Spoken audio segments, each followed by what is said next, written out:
நமோ ரமணாய நலம் பெற வாழ்க, விமோச்சனமெய்யன் விரை மலர்த்தாள் வாழ்க. நமோ ரமணாய நலம் பெற வாழ்க, விமோச்சனமெய்யன் விரை மலர்த்தாள் வாழ்க. I'm sitting in the open space behind the Ramanashram cowshed, and I'm here to tell the story of Lakshmi the Cow, one of Bhagavan's most devoted and most, could even say, enlightened devotees. The story begins when a man called Arunachalam Pillai, who lived quite some distance from here, had a dream in which he was instructed to present a cow to Bhagavan. At that time he had a cow and a calf, and he took a somewhat lengthy and arduous trip to Ramanashram, brought the cow and the calf into Bhagavan's presence and tried to present them. Bhagavan, in one rendering of this story, said that he needed to bring it by a boat as well as by road, so it must have been quite an adventure to get this mother cow and the calf here. Bhagavan had a rule that so the ashram wouldn't accept any animal unless somebody in the ashram specifically volunteered to look after it. So first he tried to dissuade Arunachalam Pillai from leaving the mother and the calf here. Arunachalam Pillai was saying, but I have to do this, I've been asked to come here and present this cow. Bhagavan then tried a little bit of negotiation and said, well, you've fulfilled your obligation, you've brought the cow, you've presented it, now take it back as prasad, take it home, you've fulfilled the obligation of your dream. While all this attempt to persuade the donor to take the cow back was going on, Ramanatha Brahmachari, who was one of Bhagavan's most service-minded devotees, suddenly felt impelled to jump up and say, I'll look after it, Bhagavan, I'll look after it. He wasn't in any way knowledgeable or skilled, but he did like serving, he liked helping people. If there was any job that required sweeping, cleaning, shopping, general gophering in the ashram, Ramanatha Brahmachari would always be the first to volunteer. Bhagavan still was slightly skeptical, but in the end he turned to Ramanatha Brahmachari and said, okay, hang this round your own neck, which isn't really a ringing endorsement of the project, but since Ramanatha Brahmachari had agreed, mother and cow moved into the ashram. The calf was Lakshmi, and the mother, I have no idea what her name was, she died soon afterwards. The calf was called Lakshmi because she arrived in Ramanashram on Friday, that in the Hindu tradition is Lakshmi's day. Now, at the time, Ramanashram was trying to grow vegetables, and Lakshmi and her mom made a complete mess of the ashram vegetable garden. Devotees were chasing this cow out all the time. But Bhagavan, as he always did, sided with the animals. He said, don't blame Lakshmi and her mother, this is what cows do. It's your fault for not fencing your garden properly. A cow will automatically go to eat whatever is edible. Don't blame the cow, blame yourselves for not having proper security. So this went on for a few months. Ramanatha Brahmachari just couldn't keep the cow under control. The ashram premises were getting devastated by the cow activities. So in the end, Ramanatha Brahmachari gave up, and it was given to a man in town called Pasupati, who agreed to look after the cow on some kind of arrangement whereby he would feed the cow, and if calves came, they would be donated to the ashram. I think the ashram was still the notional owner of the cows, but this man agreed to look after them in town. Now, sometime later, Pasupati came out to Ramanashram with the mother and the calf to have a bath in the tank that adjoins Ramanashram. After he had had his bath, he brought both the cow and the calf to Bhagavan. By this time, Lakshmi was big enough to not simply have to follow her mother around. So when the cows went back to town, Lakshmi had checked out the entire ashram premises. She checked all the routes from the ashram back to her stable in town. And from that point on, she would leave her caretaker in town every morning, come to Ramanashram and sit in the old hall next to Bhagavan for the whole day, just by his side for the whole day. And in the evening she would go back to her stable in town. Bhagavan would feed her special foods. She had a liking for the same food that the human inmates of the ashram ate, and I've been told that she had a particular passion for hill bananas. These are very exotic, expensive bananas. I don't know where Ramanashram got a good supply of hill bananas from, but that was her favourite food, and she tended to turn her nose up at a lot of things that weren't humanoid. Namo Ramanaya Nalam Peravalga Vimochanamayan Virai. At the time when Lakshmi first came here, her curfew hour was the evening meal at Ramanashram. In those days there was no bell to announce it. At the appointed hour, people simply got up and went and ate in the dining room. Lakshmi knew that this particular moment of the evening was the time she had to go home, so if she was grazing outside, she would come, stand in front of Bhagavan to take leave before she went back to town. And Bhagavan said she knew to the minute when it was her time to leave, and that she knew that she could come into Bhagavan at that moment, do her kind of cow pranams to him, and then go off to town. And as she came in, Bhagavan would look at the clock and say, "Oh, it's dinner time. Lakshmi has arrived on time again. She has to go back to town."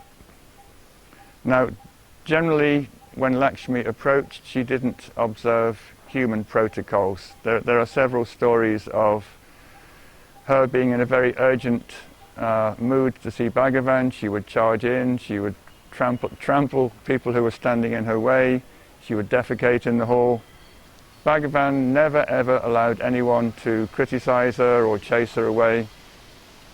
One of the things that I love about Bhagavan is that he said that the animals that used to live here at Ramanashram are the original tenants. They're the owners of this property. We are squatting on their land. We have no right to inconvenience them anyway. So he extended this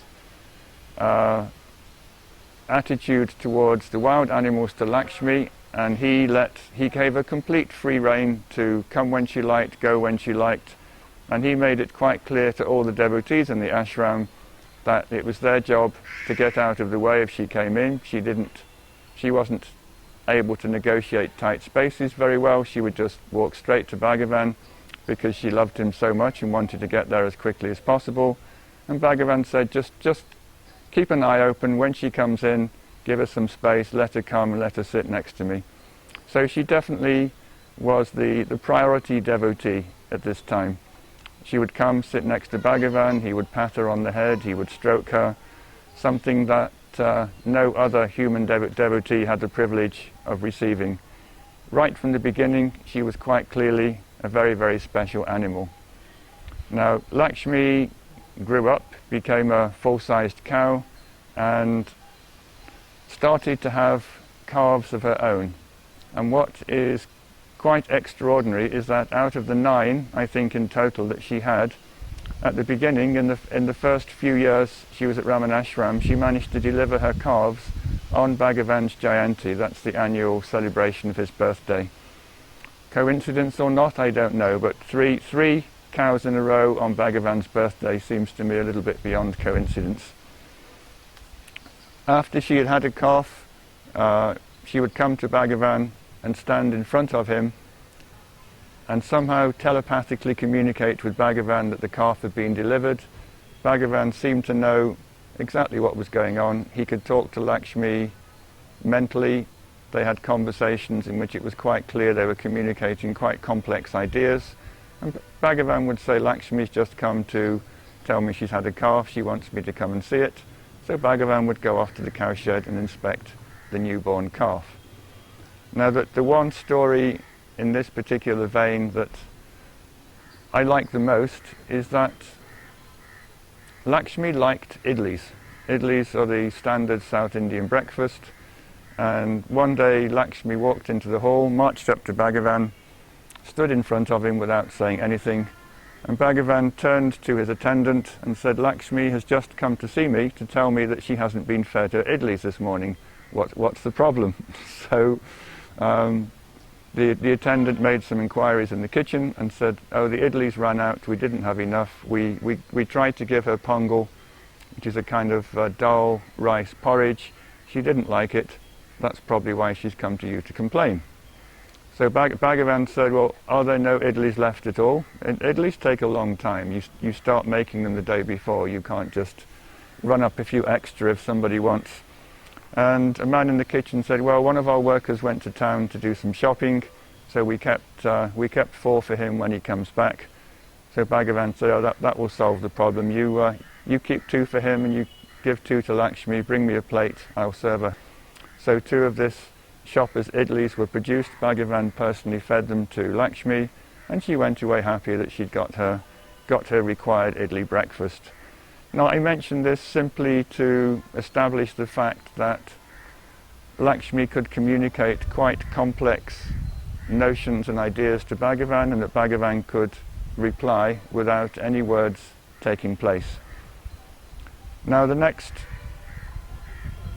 story is when Lakshmi became less and less willing to go back to town every evening. She fell in love with Bhagavan, as many devotees did, and it became more and more of a wrench every evening to make the walk back to town.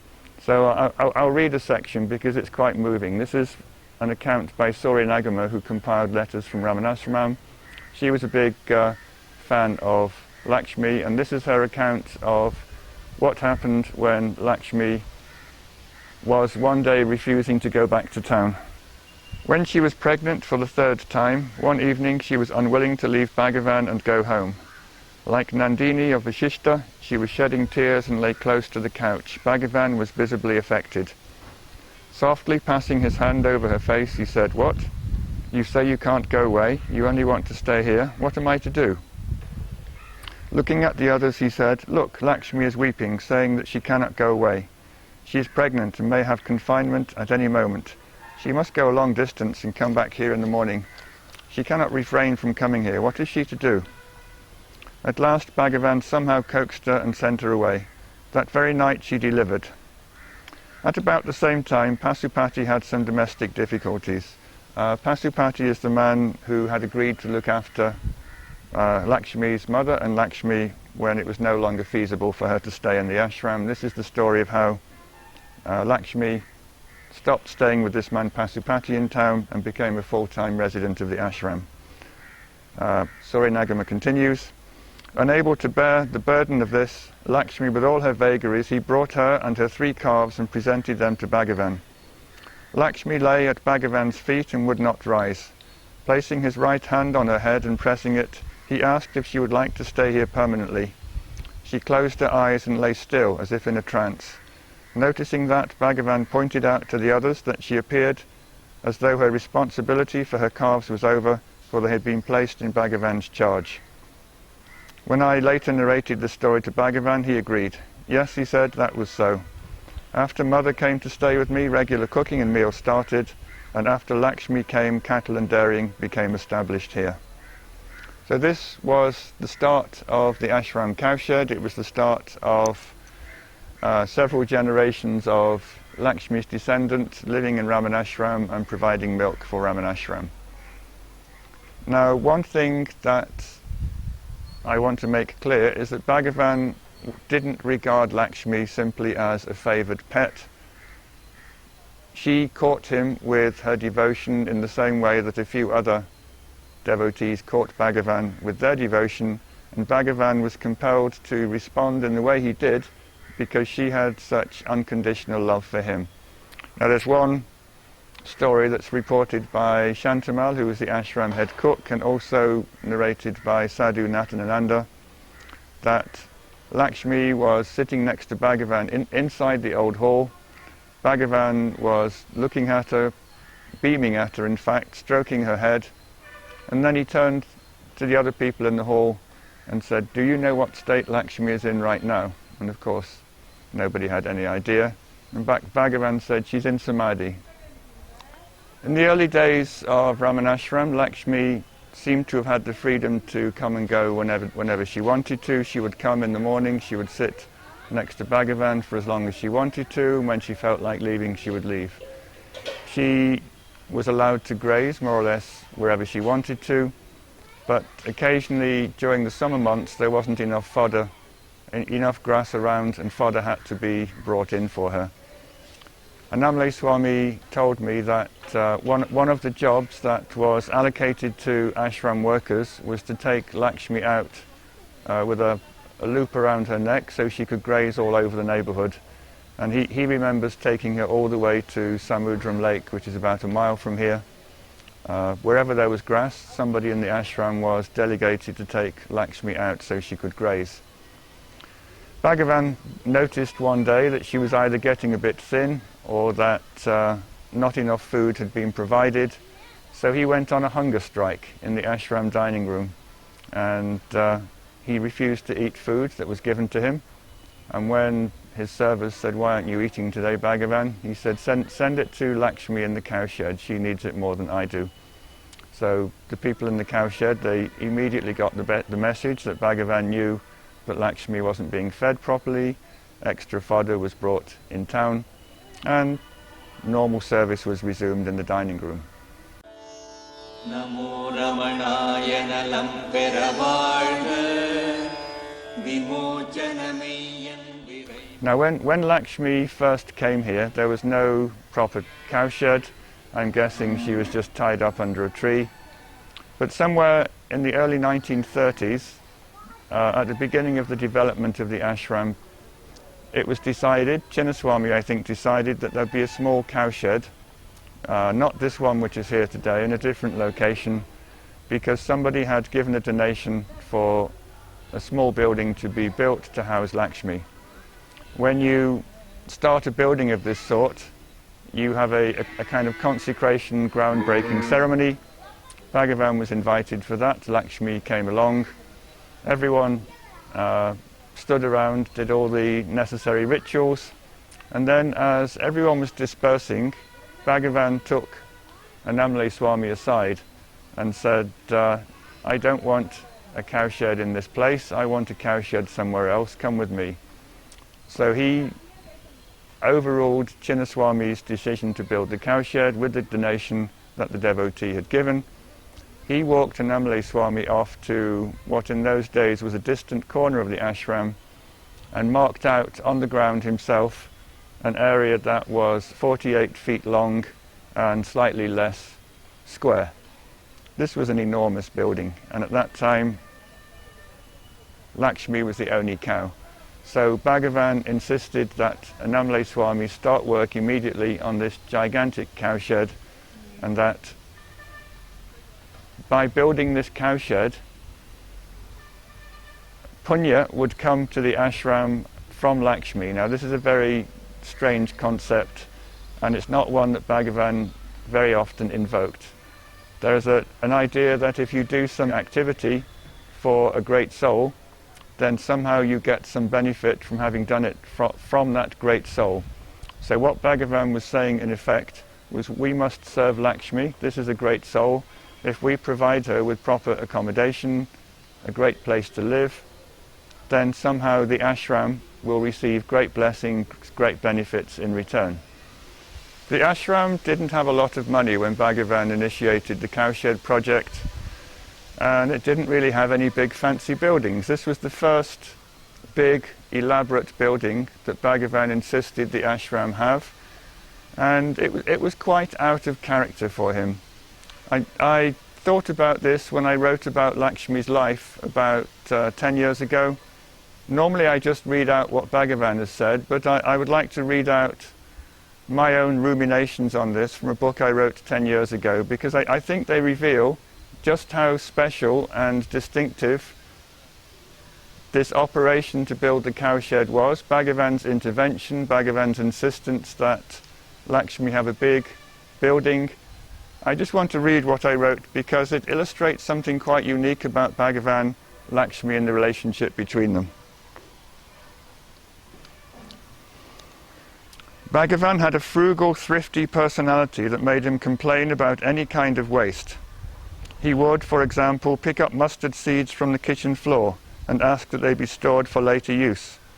He made Annamalai Swami straighten out rusty bent nails and reuse them even when large amounts of new nails were available. He would cut the margins of proof copies of his books and then stitch these narrow strips of paper into notebooks.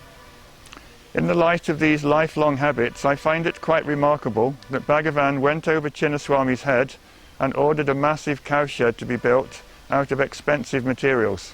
Bhagavan rarely intervened in the management of the ashram, but in this particular instance he took complete control of Lakshmi's cowshed. The ashram buildings that existed in the year that Bhagavan ordered this new cowshed had all been made out of cheap or free materials. The walls of the mother's samadhi had been constructed out of half-baked bricks that had been abandoned as unsaleable by the man who made them. Its roof was made of matted coconut leaves. The two other substantial buildings, the dining room and Bhagavan's hall, had tiled roofs that were supported by mud and brick walls. These primitive buildings were a direct consequence of the ashram's strained finances and Bhagavan's known preference for cheap or free materials. However, when Bhagavan spoke to Annamalai Swami about the new cowshed, he declared that he wanted the building to be constructed out of dressed granite blocks. The roof of the inner courtyard, he added, was to be supported with teak beams. This is an extremely expensive way of building, and Bhagavan must have been aware that the ashram was not in a position to finance such a project. The scale of the building, as well as its materials, was astounding. When it was finally built, it dwarfed every other building in the ashram, being at least twice the size of the hall that Bhagavan himself received visitors in. All this was for Lakshmi. There were, it is true, a few other cows in the ashram at that time, but Bhagavan made it quite clear on several occasions that he was doing this for Lakshmi. Why did Bhagavan suddenly abandon a lifetime of frugality and order this palatial granite and teak building? Lakshmi and the other cows could have managed quite well in a simple thatched building of the sort that most other people kept their cows in. Bhagavan himself gave one answer in the conversation with Annamalai Swami I already reported. If you build this cowshed for Lakshmi, we will get all the necessary punya to build a bookstore, a dining room and a shrine for the mother. The implication of this statement is that by serving Lakshmi, the ashram would grow and prosper in a way that would not have been possible if the cowshed had been left unbuilt or constructed on a much smaller scale. Bhagavan's prophecy turned out to be true. Though there were no funds for the project when the foundations were dug, by the time the building was finished, the ashram was receiving so many donations for buildings, surplus funds were available to begin other projects such as a bookstore and an office. I should also mention that constructing a building to get punya for future projects was also a major departure for Bhagavan. His general attitude to finance was, Arunachala gives us everything we need. The construction of the cowshed marked a turning point in the ashram's history. Prior to its construction, ashram buildings were generally small and primitive. In the years that followed, many new granite buildings were constructed. The ashram office, the Veda Patasala, the kitchen and dining room, and finally the magnificent temple erected over the samadhi of Bhagavan's mother.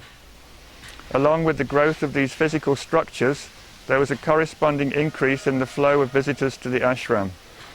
Was there really a connection between Bhagavan's decision to build this cowshed and the huge growth that followed? It may appear to be a strange claim, but when Lakshmi passed away in 1948, Bhagavan himself commented, "Because of her, our family has grown to this extent." When the cowshed building was finally completed, there was a grand opening ceremony. Lakshmi, of course, was the guest of honor, and she was invited to go in first, and she insisted that Bhagavan go in first. There was an after you little contretemps at the entrance, and in the end Lakshmi agreed to enter after Bhagavan.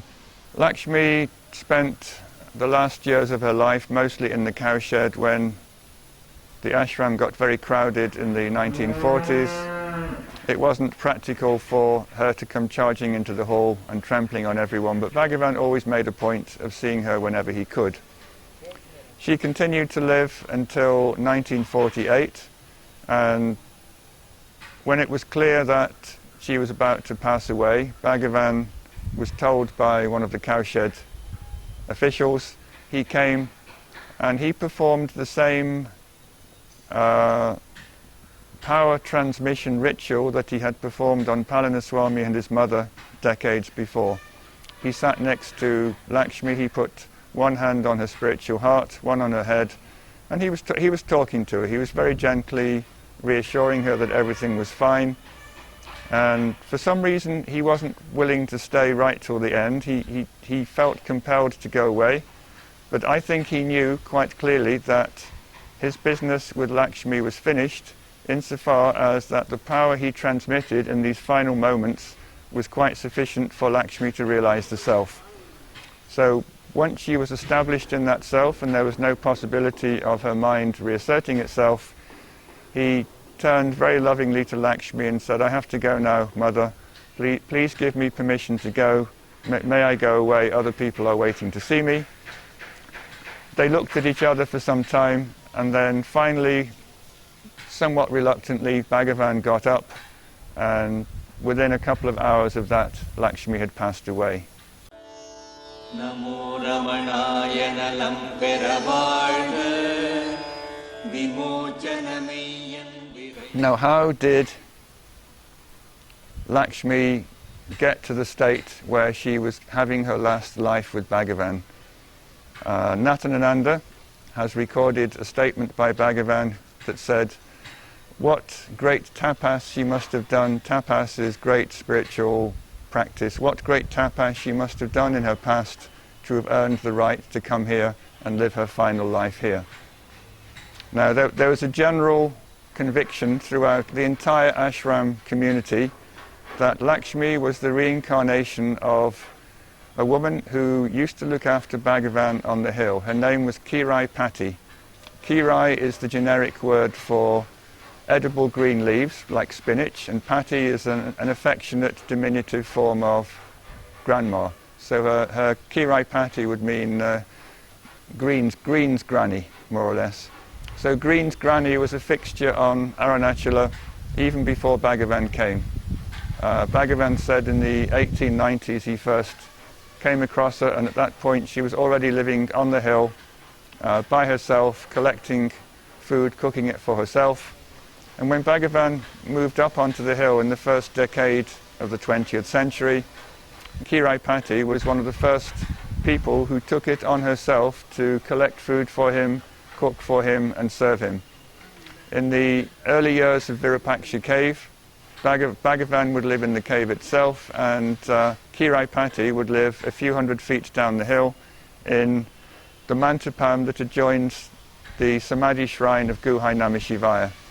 This was a bit more ramshackle in those days, said Bhagavan, but there was at least a door on it, and she would live inside.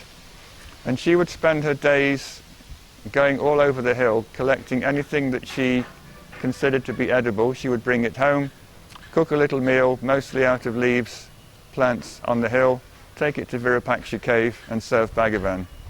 She, like several other women in later years, had decided that she couldn't eat until she had served Bhagavan. That was one of her daily obligations. So when it was summer, when there were no leaves to be found, she was very distressed, and then she and Bhagavan would go out together. Bhagavan would climb trees, he would pick tamarind leaves, he would pick drumstick leaves, both of which are quite tasty, quite edible, hand them down to Kirai Patti, and she would cook a meal for them and they would share it.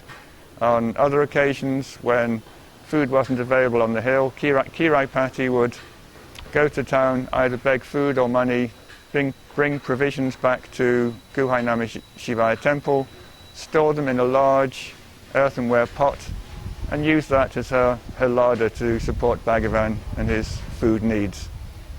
Bhagavan said that she would always come and say, "Oh Bhagavan, I found a few leaves on the hill," or "some kind person gave me a little bit of rice today, so I've cooked it for you." Bhagavan said she actually had a strategy. She had a big campaign to collect food all over the hill, all over town, and serve it to him, and that if you went and looked in her place, there was one huge pot where all the food she'd collected and all the food she'd managed to beg was there, and bit by bit she would feed it to Bhagavan. This was someone who loved Bhagavan, served Bhagavan, and after Bhagavan came down the hill in 1922, I don't know the exact date she passed away, but I think it was very shortly afterwards, and her body was brought down the hill, and she was buried, according to Bhagavan, under a tamarind tree opposite the Dakshinamurti shrine, which was the only substantial building in the neighbourhood. When I first came here, there were still several gravestones opposite Dakshinamurti shrine, and I remember crawling over them, scraping residues off, trying to find her name on there, but I don't think the gravestone was there. And nowadays the local highways department has decided that all of those gravestones were encroachments and they've all been bulldozed away, so there's no record anymore of where she was actually buried. But there was a universal conviction in Ramanashram that Kiraipati had been reborn as Lakshmi, and interestingly enough, the town where Lakshmi was born, Gudiyatam, was apparently the town where Kiraipati also came from, so there's another connection there. Bhagavan himself would never answer a direct question on whether Lakshmi was Kiraipati reborn, but devotees who wrote about this said Bhagavan never said it wasn't Kiraipati. When ashram books were written claiming that it was Kiraipati, he always approved them for publication. When he heard devotees discussing the matter, saying that Kiraipati had come back as Lakshmi the Cow, he never contradicted them. Yet the one thing he wouldn't do is just say outright Lakshmi the Cow was Kiraipati in her last life.